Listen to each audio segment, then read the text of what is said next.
सन 1947 का जून, थर की खुश्क ज़मीन पर सूरज आग बरसा रहा था। खेतों में फसल तैयार थी, लेकिन हवा में खौफ की लहरें दौड़ रही थीं।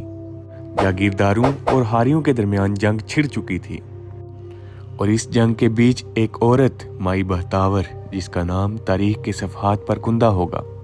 लेकिन वो कौन थी? क्यों उसने अपनी जान खतरे में डाली? आइए इस राज से पर्दा उठाते हैं। माई बहतावर का जन्म सिंध के एक गरीब हारी खानदान में हुआ। वो कोई शहजादी नहीं थी, ना ही उसके पास दौलत या ताकत थी, लेकिन उसके दिल में एक शोला जलता था, इंसाफ का शोला। बचपन से उसने देखा कि जागीरदार किस तरह हारियों की मेहनत छीन लेते हैं। सूफी शाह अनायत का नारा, जो बोए वो खाए, उसके ईमान का हिस्सा बन गया। लेकिन क्या ये नारा उसकी जिंदगी बदल देगा या उसे मौत के मुंह में ले जाएगा? 22 जून 1947।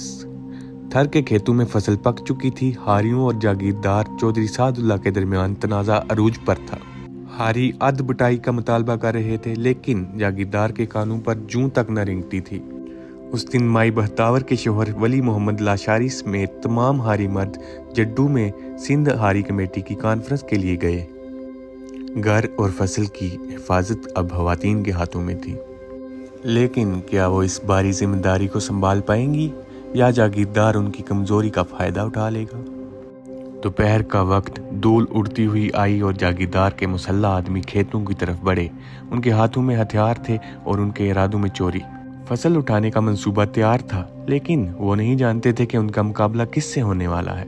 माई बहतावर ने अपना दुपट्टा कमर से बांधा, हाथ में कुल्हाड़ी उठाई और अनाज के ढेर के सामने चट्टान की तरह खड़ी हो गई। दीगर खवातीन उसके पीछे जमा हो गई। क्या ये चंद औरतें जागीरदारों को रोक पाएंगी या ये इनकी आखिरी सांसें होंगी? जागीरदार के आदमी करीब आए। माई बहतावर ने बुलंद आवाज में कहा, ये हमारी फसल है, हमारी मेहनत है, इसे छूने से पहले हमारी लाशों से गुजरना होगा। उसकी आवाज में ऐसी ताकत थी कि दुश्मन के कदम लरज उठे। खवातीन ने हमलावरों से हथियार छीन लिए। माई बहतावर की क़यादत में उन्होंने जागीरदार के बंदूक की पिटाई शुरू कर दी।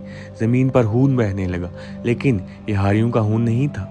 क्या ये लड़ाई खत्म हो गई या अभी कोई बड़ा तूफान आने वाला था? जागीरदार के आदमी भाग खड़े हुए। फसल बच गई। माई बहतावर और उसके साथी खवातीन ने साबित कर दिया कि ताकत हथियारों में नहीं, हौसले में होती है। लेकिन उस जीत की कीमत भारी थी। चंद दिन बाद 29 जून 1947 को जागीरदार ने बदला लेने के लिए माई बहतावर को शहीद कर दिया। वो मर गई, लेकिन उसकी कहानी जिंदा रही। उसकी बहादुरी ने बेनज़ीर भुट्टो को इतना मुतासर किया कि उन्होंने अपनी बेटी का नाम बहतावर रखा। आपको बताते चलें कि माई बहतावर कोई अफसाना नहीं थी, वो एक सच्ची हीरोइन थी जिसने अपनी जान दी, लेकिन जुल्म के आगे सर नहीं झुकाया। आज जब भी हम थर के माई बहतावर एयरपोर्ट को देखते हैं तो उसमें से एक ही आवाज़ आती है, जो बोए वो खाए। क्या आप इसकी कुर्बानी को याद रखेंगे? जाते जाते चैनल को लाइक, सब्सक्राइब और शेयर लाजमी कीजिए।